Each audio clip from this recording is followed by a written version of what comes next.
Welcome back. This is the 150th Yu-Gi-Oh! Championship Series Tournament in Columbus, Ohio. This is the last Swiss round, round 11 of 11, the last chance for duelists to make their way into the top 32 playoff. And in this final round, we have Brian McBride versus Jonathan Szkolnik. Brian McBride and Jonathan Szkolnik are both using Necros decks, but they are not the same. Brian McBride is integrated a Volcanic strategy into his Necros deck. He's using 3 copies of Volcanic Shell, 3 copies of Volcanic Rocket, 3 copies of Volcanic Scattershot, as well as 3 copies of Blaze Accelerator Reload. Definitely not your typical Necros deck, and it's a deck I have yet to see. He's also got triple Phoenix Wing Windblast in there, making it 7 more traps than the average Necros deck plays. Yes, on the other side, we have Jonathan Szkolnik, who's using 0 trap cards, and he's running a more traditional Necros deck with the standard lineup of monsters. He's using a copy of Bullblader to break out of the Jin lock if his opponent manages to pull that off. It looks like Brian McBride actually is not even... I stand corrected. He is using 1 copy of the Jin Releaser of Rituals as well. So he is running 48 cards to accommodate both of his strategies. But it does appear to be working out for him. He does currently have an 8-2 record. So a victory here could earn him a spot in the top 32. Now, one of the things that gives you an advantage with the Volcanic engine is that Scattershot and Blaze Accelerator Reload essentially give you access to Raigeki in addition to damage, even during your opponent's turn. Yes, being able to do that during your opponent's turn is extremely valuable. One of the reasons some players have decided to drop Raigeki from their decks is because they're concerned that the opponent will beat them on their turn and they'll never even be able to use Raigeki. You don't have to worry about that when you have Blaze Accelerator Reload along with your Volcanic Scattershot. Now, in our ongoing discussion about Necros of Gungnir, we actually see that Szkolnik is playing it. And not only is he playing Necros of Gungnir, he's also using that 3 Necros cycle package that we had talked about but hadn't really seen at all. So he's running 7 ritual spells total for greater longevity in a longer game, and a total of 42 cards in his main deck. It's been a while since we've seen these high above 40 Necros decks. They kind of started out that way. People running 45, 47, 43, all sorts of bizarre number of cards that were above 40. Yeah, I personally like to run 40 cards, but when you have a deck like this one that searches for so many cards and you want to keep your options open, the only way to have so many options is to use a lot of cards in your deck. So Brian McBride and Jonathan Szkolnik are justified here in using more than 40 cards, even though it does lower the probability of drawing certain cards that they need on any given turn.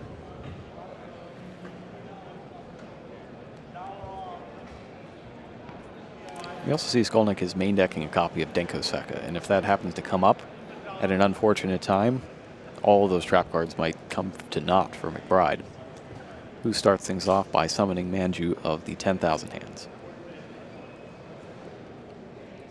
Searches out Necros of Brionac, and then immediately discards it to seek out Necros of Unicor. Reinforcement of the Army is up next for Necros of Clausulus. Necros of Clausulus gets you a ritual spell.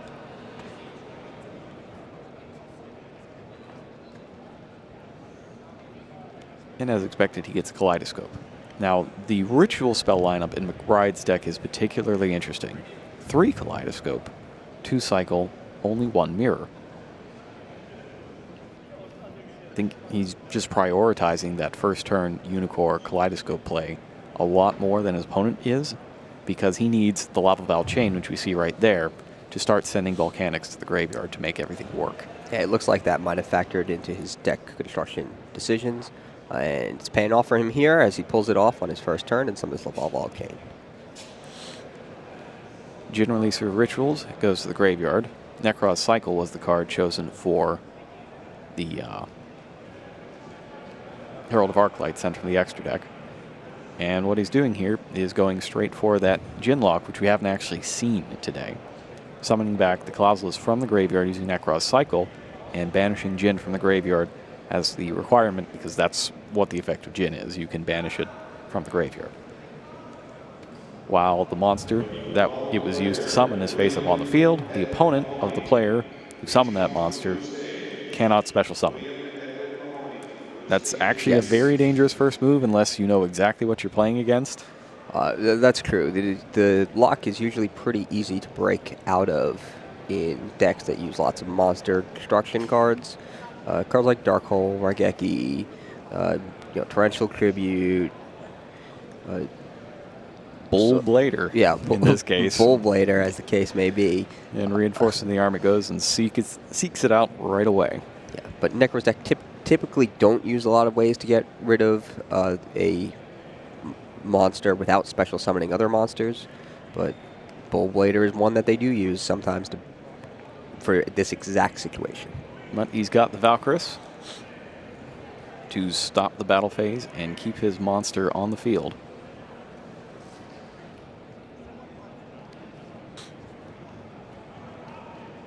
Battle phase ends, the lock stays in place. Now he gets another use out of Lava Valve Chain here, which is a lot more useful in this deck than it would be in the standard Necros deck. And after he does that, then the chain can become a sacrificial lamb to take out Bull Blader.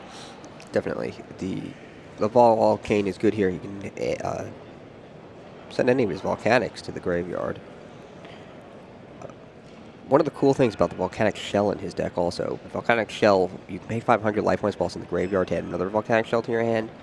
We just saw him use Necros of Valkyris to stop an attack. If he summons Necros of Valkyris to the field, he can actually tribute those shells to draw new cards. And that's essentially, doesn't cost him cards to do it because the shells can replace themselves. Chain is activated. No word yet on if he's going to send something to the graveyard or put something on top of his deck. He could, for example, put Volcanic Rocket on top of his deck. He could. If he needs to search for that Blaze Accelerator reload, that could be a good play. I don't know if he has any Volcanics in his hand yet. Seems to be deciding between either putting Shell, or rather putting Rocket on top, or sending Scattershot to the graveyard. He doesn't have anything at the moment that will work out with his shells. Yes, it looks like in his hand he has Necros of Trishula, Necros Mirror, and Reinforcement of the Army. Oh, well, in that case, he can send Shuret to the graveyard. Is he running Shuret? Yes, he's got one. So he could send Shuret and then banish it for the Mirror to hit his opponent with Trishula. Yeah, so he actually has a lot of options here.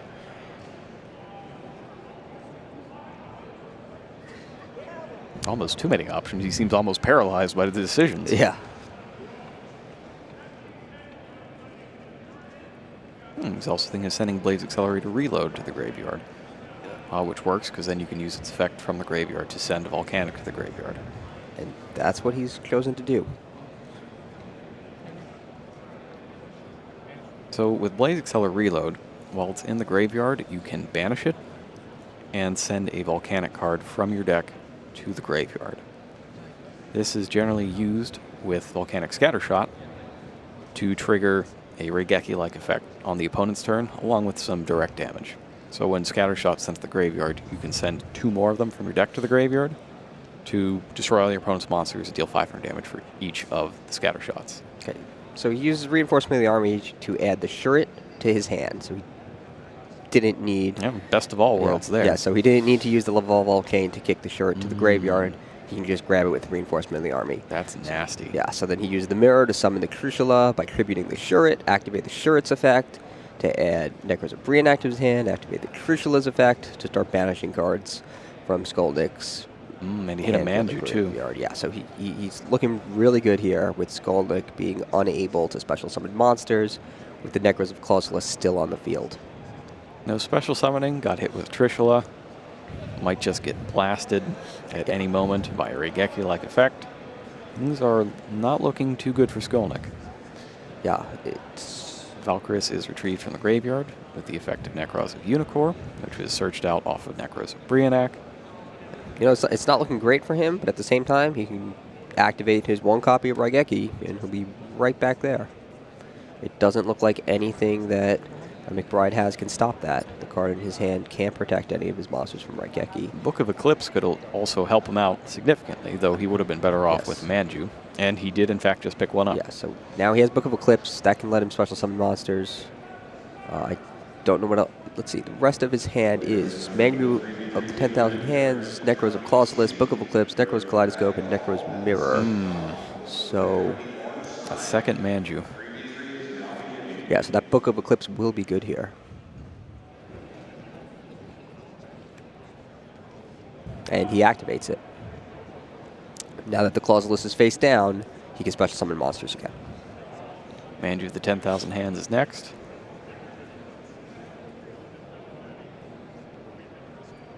And he thinks about what he's going to grab.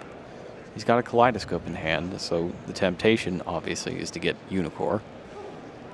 But I think his end game here might be, can I get my opponent back with Trishula? I agree 100%. Trishula seems pretty good here. Scope is activated, sending Herald of Arclight to the graveyard. Unicorn is summoned. And with the Arclight, he's got a Clausulus, he's got a Mirror.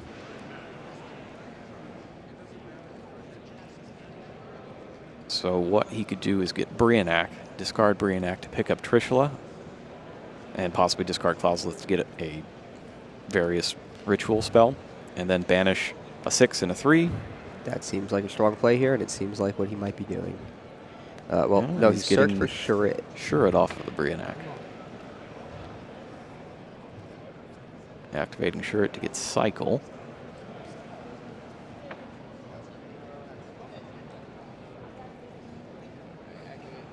Activating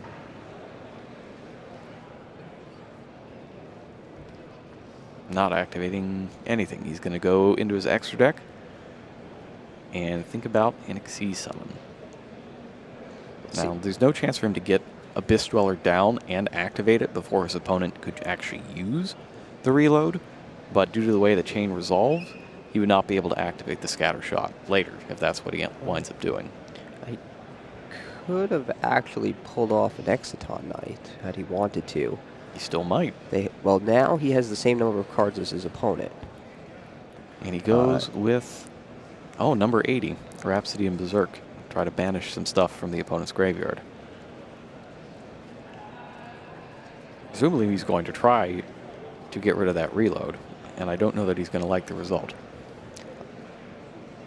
Yeah, so makes sense. He's going to banish the reload from his graveyard, probably send Scattershot to the graveyard, activate the Scattershot's effect. And by doing it before Rhapsody had a chance to activate its effect, his opponent couldn't, say, target something other than reload and still get it out of the graveyard. And the score stands at a commanding 8,000 to 2,000.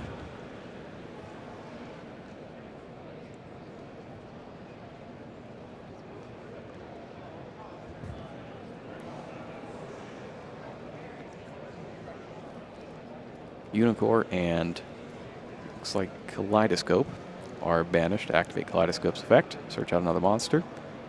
Necro's Mirror is the one picked up.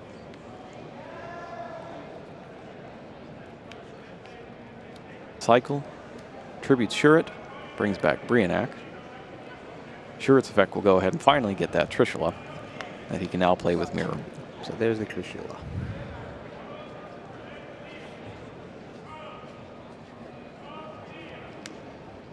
Mirror is activated. There's Trishula. It's going to take out the Valkyrus that was hiding in McBride's hand. Sure, it's gone from the graveyard.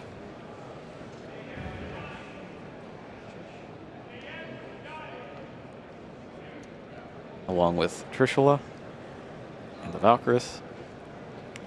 Leaves 2 monsters to be attacked and nothing on McBride's side of the field. Just like that, Szkolnik is back in the duel. Massive turn. That was a very good turn for him. He played it very well.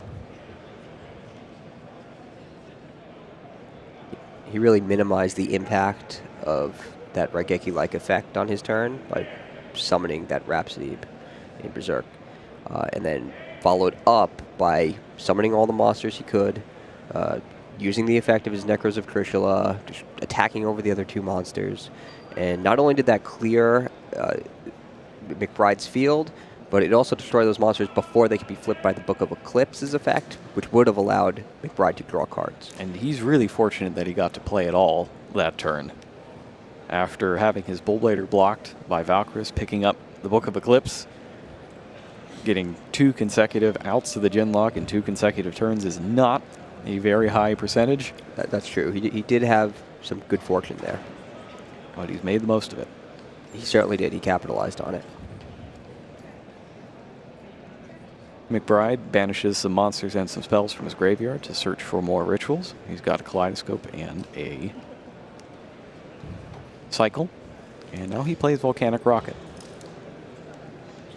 Rocket gets you a Blaze Accelerator card from your deck, so that'll be another reload. Reload not quite as useful the second time around unless you've seen a Firestorm cards, which he does not play. Yeah. You want to use that reload in conjunction with the Scatter Shot typically, and that's not happening here. If he could get a second level 4 monster out, he could use Daigusto Emerald to put them back in the deck. Yes, that would be cool. He is using 2 copies of Daigusto Emerald in his extra deck. Along with double Lavaval Chain. So this variant of the deck, oh, and 3 Herald of Arclight. These are all a lot more important to this variant of the deck than other ones. Generally you see 2 Herald, 1 Chain, sometimes 1 or 2 Emerald, depending on how heavily you lean on early Valkyris Emerald plays to try to dig through your deck. Yeah, this is a very interesting take on a Necros deck. It's a deck that people have been using for a while, and McBride put his own twist to the deck and has had a lot of success with it. He's 8-2 currently, and he's 1 win away from making it to the top cut. Senju searches for Brionac, searches for second Trishula.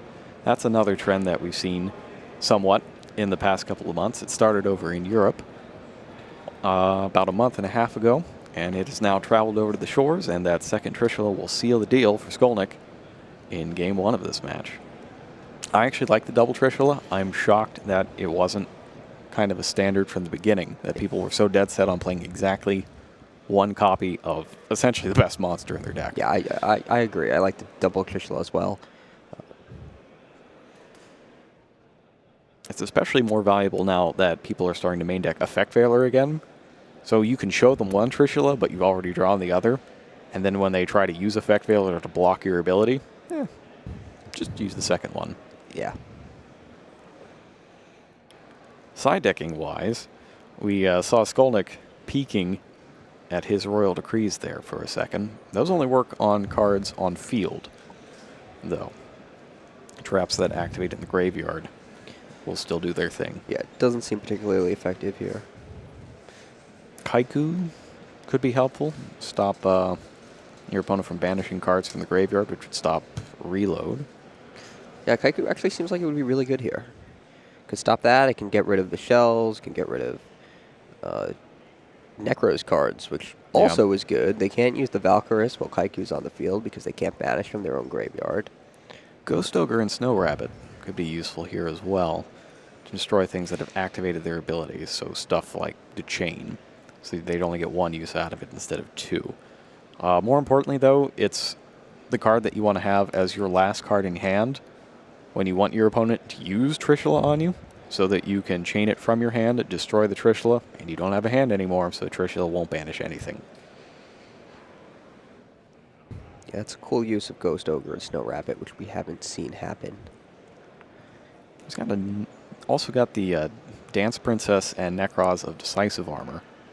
I wonder what he puts those in Side against. deck. I mean, there are a lot of different things you can use it against. The Princess is good for forcing preemptive flipping of trap cards, kind of like Denko Seka is, but it's also a monster that you can normal summon with Decisive Armor and use it to get over defense mode Clausulouses. So it can be another way to block the Djinn. Is it a spellcaster? I believe she is. Yeah, if she is, she also gets around Secret Village of the Spellcasters. Yes, that's the other thing that they put it in for.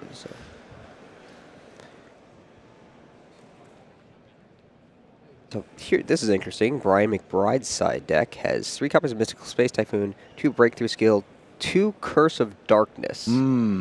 There's a card I haven't seen in years. Yeah, that was used back in 2003, 2004. Yeah, so it's over a decade old. It was primarily used to stop the Cyberjar combo decks that activate like 12 spells in a single turn to run you out of cards. Yeah, so for anyone that doesn't know, Curse of Darkness deals 1,000 damage whenever a player plays a spell card. So it really limits the number of spell cards you can use. He might be putting that in here. He might have that for this Necros, for the Necros matchup. Makes sense. You could also use it against pendulum-based decks as well, since activating those counts as a spell card. That's true. Though you're only going to get 2 out of that. Yeah, so I don't know. That'll be interesting to see whether or not he includes that. He's also using 3 copies of Spell Shattering Arrow, most likely for those pendulum strategies.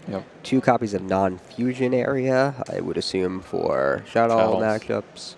And 3 copies of Light Imprisoning Mirror, which won't help him here. Well, I mean, he could stop Manju and send you, but that's not worth it to put him in, I don't think. Yeah, it would also stop his own Manjus and Senjus. Yeah. So a lot of people don't care about that. They're just like, yeah, I'm just going to play all my stuff and then flip my trap. Yeah. Well, something in the Curse of Darkness might be for. I don't know. Is there anything that he might be thinking he would want Curse of Darkness against other than Necros? Is there more? I guess maybe you're right. Maybe it's just for clipboards and other spell-centered decks. Could be. Well, let's count the spells that get played in this turn. As Senju is summoned, Reinforcement of the Army. There's 1 spell, searches out Klausus, which is discarded for Necros Kaleidoscope. Kaleidoscope is activated as well. That's 2. Second spell card. And Necros of Unicorn is summoned. Unicorn searched off of Senju. Cycle is brought out next. And he looked briefly in his deck at his own Djinn Releaser of Rituals, probably thinking about giving McBride a taste of his own medicine from the first duel.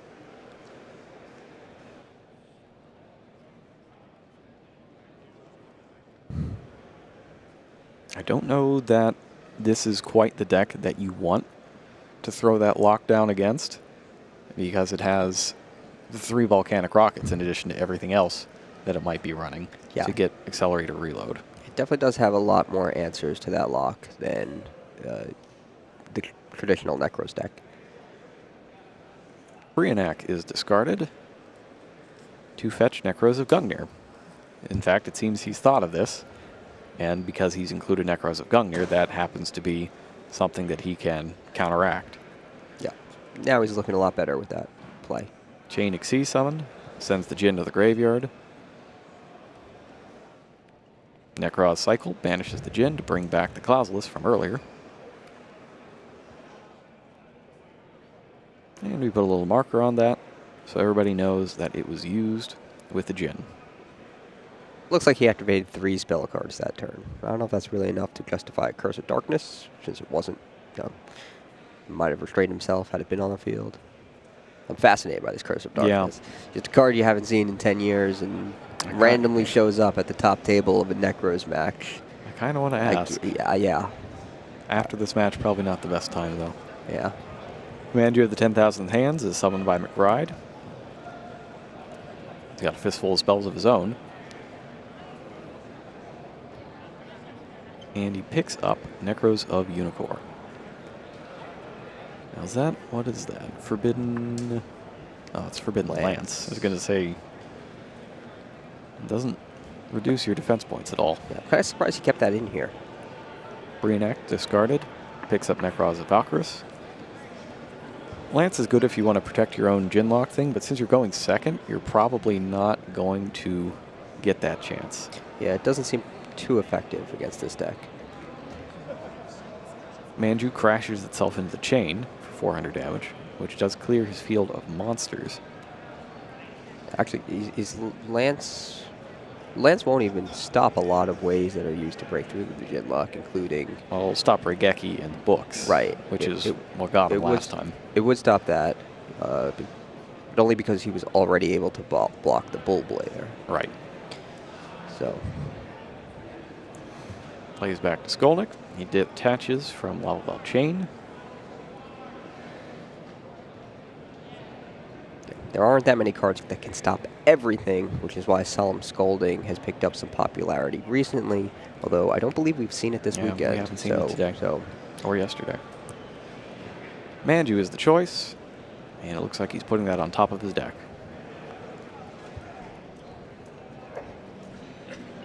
In case anybody's wondering why that Manju was crashed into the chain, it was so that he wouldn't have any cards on field to be eaten by Trishula. That's a common play that seems counterintuitive if you're not familiar with the Necros matchup and the power of Necros of Trishula. And McBride has picked up a Rocket. Could be very helpful, but he does have to consider that Gungnir is still lurking in Szkolnik's hand.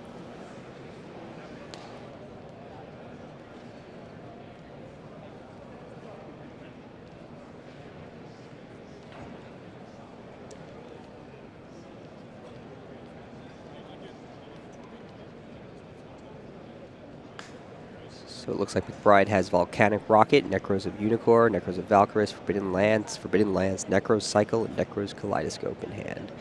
So he has a lot of options here. Pitches Unicorn to bring back Brionac, and then pitches that as well to go search for another Unicorn. And that way he can load up his graveyard with Necros cards to use with Valkyrus without having to necessarily get rid of the card that he would like to bring back later, given the chance.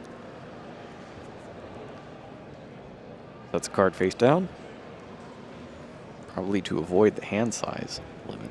Because you have to, what, 7 there? And sets 1 to get down to 6. That does leave him vulnerable to Trishula, though. Right. Which card did he set? Likely a Lance. Okay, so... so he can chain it to the ritual spell. Right, if he anticipates that it will be Trishula that's being summoned. So, better than discarding it, for sure. Saves you 800 damage. That's true, too. Get the added benefit. Manju summoned, and we saw Szkolnik look briefly at one of his Trishulas before moving on.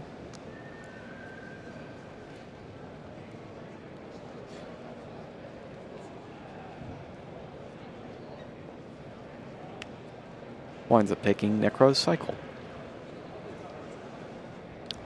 This might be a little scary for Szkolnik, because if McBride's one face down card is Blaze Accelerator Reload, and he has the Volcanic Scatter Shot in his hand, can he wipe out Szkolnik's field?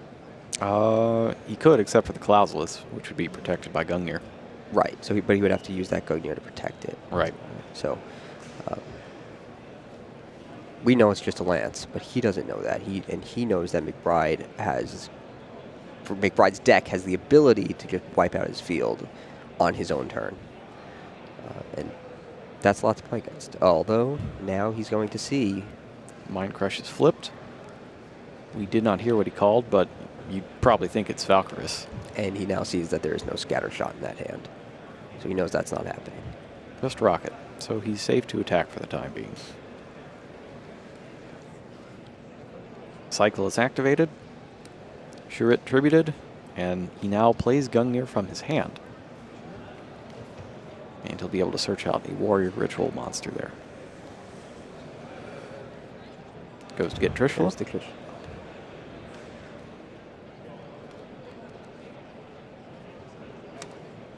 Goes it. Attacks with Gungnir, and then activates Gungnir's effect to try to destroy that lance, which is going to be used to save 800 damage here.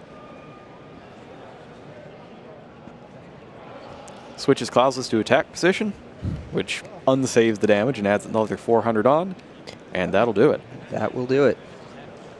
Not the best draw for McBride there, but that was the second duel. I think he would have been just fine if his opponent was not able to lock him down under the Jin on the first turn. Yes. That's a really risky move.